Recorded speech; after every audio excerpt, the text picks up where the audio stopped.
आज से 15 साल पहले की बात है। रवि और इसकी बड़ी बहन नेहा एक छोटे से शहर के एक मध्यम वर्गीय परिवार में पले बढ़े। नेहा हमेशा से मेधावी थी और रवि उससे 1 साल छोटा, चंचल और लापरवाह। उनके माता पिता ने बड़ी मुश्किल से दोनों को अच्छी शिक्षा दी और नेहा ने अपनी मेहनत से एक बड़ी मल्टीनेशनल कंपनी में जगह बनाई। जल्द ही उसने अपनी काबिलियत के दम पर कंपनी के उच्च पदों में से एक हासिल कर लिया और देश के सबसे बड़े शहरों में से एक में आलीशान जिंदगी जीने लगी। रवि शुरू में तो नेहा की कामयाबी से खुश था, लेकिन धीरे धीरे उसके मन में ईर्ष्या और असुरक्षा ने जगह ले ली। उसे लगता था कि नेहा ने उसे पीछे छोड़ दिया है। जब उनके माता पिता ने अपनी सारी जमा पूंजी लगाकर रवि के लिए एक छोटा सा व्यवसाय शुरू करने का फैसला किया, तो नेहा ने भी बिना सोचे समझे एक बड़ी रकम लगा दी, यह सोचकर कि उसका भाई कामयाब हो जाए। लेकिन रवि का व्यवसाय शुरू से ही लड़खड़ाने लगा। उसने जल्दी पैसा कमाने के लालच में गलत रास्ते अपनाए और एक दिन उसने एक ऐसा कदम उठाया जिसने रिश्तों की नींव हिला दी। उसने नेहा के नाम का इस्तेमाल करके उसकी कंपनी के एक क्लाइंट के साथ एक फर्जी डील की और सारा पैसा लेकर चंपत हो गया।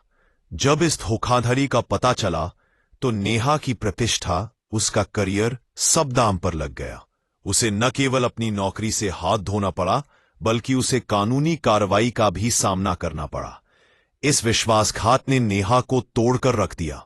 उसने रवि को हर जगह ढूंढा, लेकिन वह जैसे हवा में गायब हो गया था। नेहा, जो कुछ महीनों पहले तक करोड़ों की मालकिन थी, अब पाई पाई के लिए मोहताज हो गई थी। उसके सारे रिश्तेदार और दोस्त उसकी बदनामी के डर से दूर हो गए। वह टूट चुकी थी। उसने अपने माता पिता को भी इस सदमे से बचाने के लिए उनसे दूरी बना ली, यह कहकर कि वह काम के सिलसिले में विदेश जा रही है। इधर रवि ने उस पैसे से एक नया जीवन शुरू करने की कोशिश की, लेकिन विश्वासघात की नींव पर खड़ी कोई भी इमारत टिकती नहीं है। उसे अपराध बोध और डर ने घेर लिया। उसका नया व्यवसाय भी डूब गया। वह धीरे धीरे दर दर भटकने लगा। 10 साल बीत गए। नेहा ने अपने जीवन के सबसे काले दौर से निकलने के लिए अविश्वसनीय संघर्ष किया।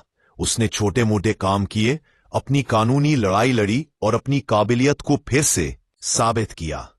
आज वह उसी शहर में अपनी खुद की सॉफ्टवेयर कंपनी की मालकिन थी।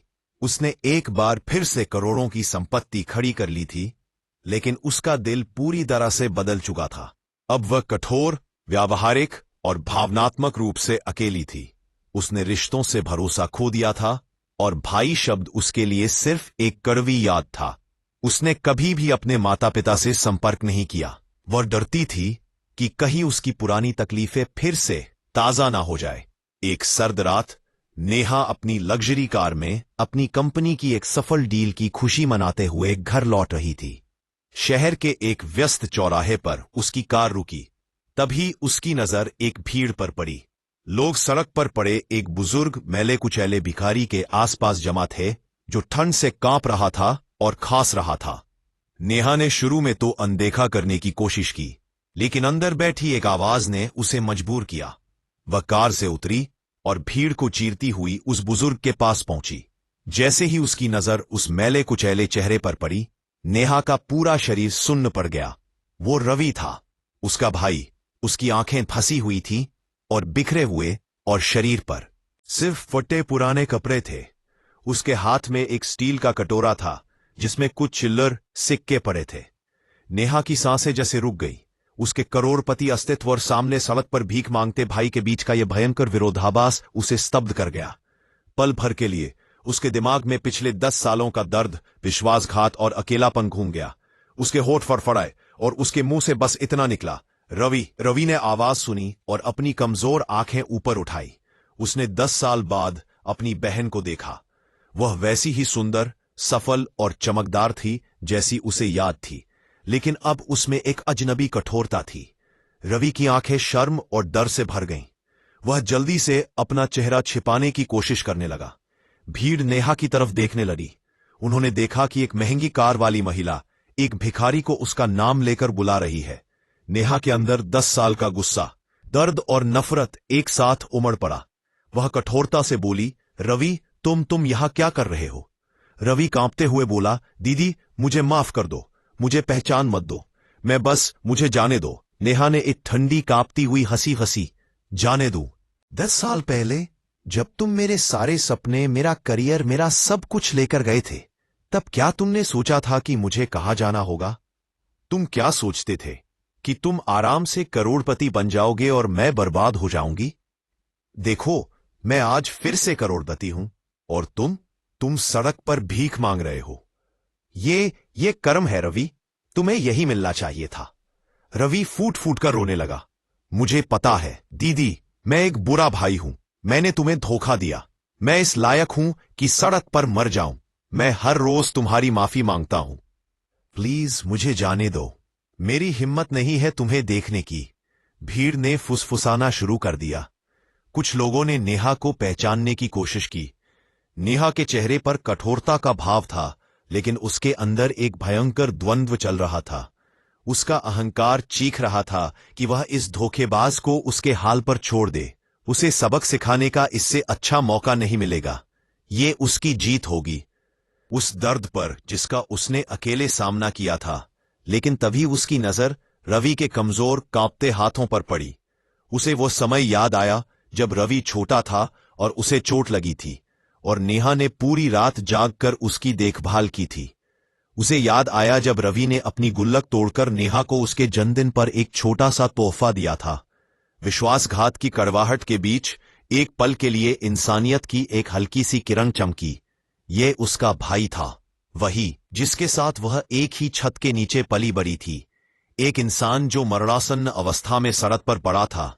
यह फैसला सिर्फ रवि के बारे में नहीं था, यह नेहा के बारे में था। क्या वह अपने दिल को पत्थर बना लेगी और अपनी इंसानियत को हमेशा के लिए दफन कर देगी, या वह उस कड़वाहट से ऊपर उठकर कुछ ऐसा करेगी जो उसे अपने अतीत के बोझ से आजाद कर दे? नेहा ने गहरी सांस ली। उसकी आंखें भर आईं। यह आंसू नफरत के नहीं थे, बल्कि उस टूटे हुए रिश्ते के दुख के थे।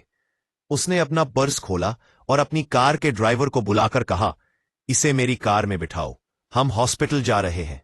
और हां, किसी को भी पता नहीं चलना चाहिए कि यह कौन है। रवि ने हैरानी से ऊपर देखा। दीदी, तुम? नेहा की आवाज अब कठोर नहीं, बल्कि बहुत उदास थी। चुपचाप चलो। तुमने जो किया वह मैंने कभी नहीं भुलाया है और शायद कभी नहीं भूल पाऊंगी। लेकिन मेरे माता पिता ने मुझे यह सिखाया था कि चाहे कुछ भी हो जाए, इंसानियत सबसे ऊपर होती है। तुम मेरे भाई थे, एक बुरा भाई, पर तुम इंसानियत के तौर पर एक बेसहारा इंसान हो। मैं तुम्हें सड़क पर मरने नहीं दे सकती, भले ही मेरा दिल कितना भी मना करे। यह सुनकर रवि का सिर शर्म से झुक गया। उसने विरोध नहीं किया। अगले कुछ घंटों में रवि को अस्पताल में भर्ती कराया गया। नेहा ने किसी को नहीं बताया कि वह उसका भाई है। उसने उसके इलाज का पूरा खर्च उठाया। डॉक्टरों ने बताया कि वह बहुत कमजोर है और उसे ठीक होने में समय लगेगा। 15 दिन बाद रवि थोड़ा ठीक हुआ। एक शाम नेहा उसके कमरे में आई। उसने एक लिफाफा रवि के हाथ में रखा। रवि ने लिफाफा खोला। उसमें एक बैंक की पासबुक थी जिसमें एक बड़ी रकम जमा थी और एक मकान के कागजात थे। रवि की आंखें भर आईं। दीदी, यह क्या है? मैं यह नहीं ले सकता। मैंने तुम्हें इतना बड़ा धोखा दिया है। मैं तुम्हारा पैसा वापस नहीं कर सकता और मैं तुम्हारे एहसान के नीचे नहीं दब सकता। नेहा ने अपनी आंखें नम करते हुए कहा, यह एहसान नहीं है रवि, यह उस फैसले का हिस्सा है जो मैंने चौराहे पर लिया था। यह वह सबक है जो मैं तुम्हें दे रही हूं। रवि उलझन में था। कैसा सबक? नेहा बोली, मैंने उस रात तुम्हारा चेहरा देखकर 2 फैसले किए। पहला, मैं तुम्हें सड़क पर मरने नहीं दूंगी, क्योंकि उस स्थिति में तुम सिर्फ मेरे भाई नहीं बल्कि एक लाचार इंसान थे। यह मेरी इंसानियत का फैसला था। और दूसरा, तुम्हें उस धोखे की सजा जिंदगी भर तुम्हारा अपराध बोध देगा, न कि मेरा बदला।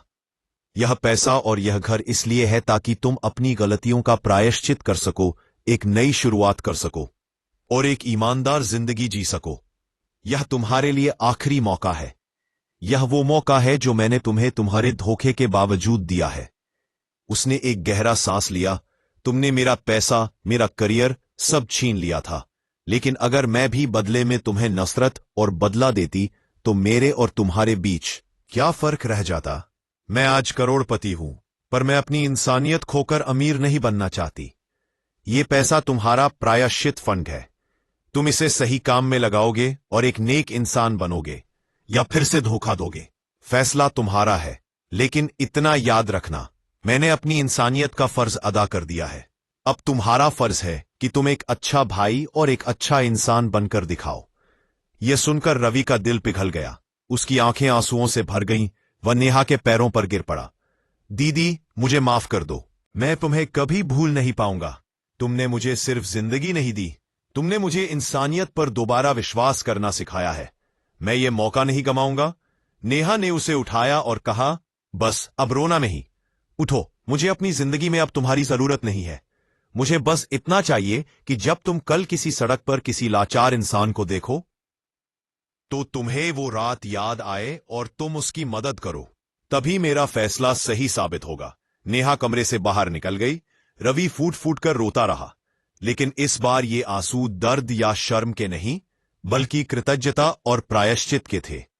नेहा ने कभी भी रवि को पूरी तरह से माफ नहीं किया, क्योंकि विश्वासघात के घाव गहरे होते हैं। उसने उससे भावनात्मक दूरी बनाए रखी, लेकिन उसने उसे सड़क पर मरते हुए नहीं छोड़ा।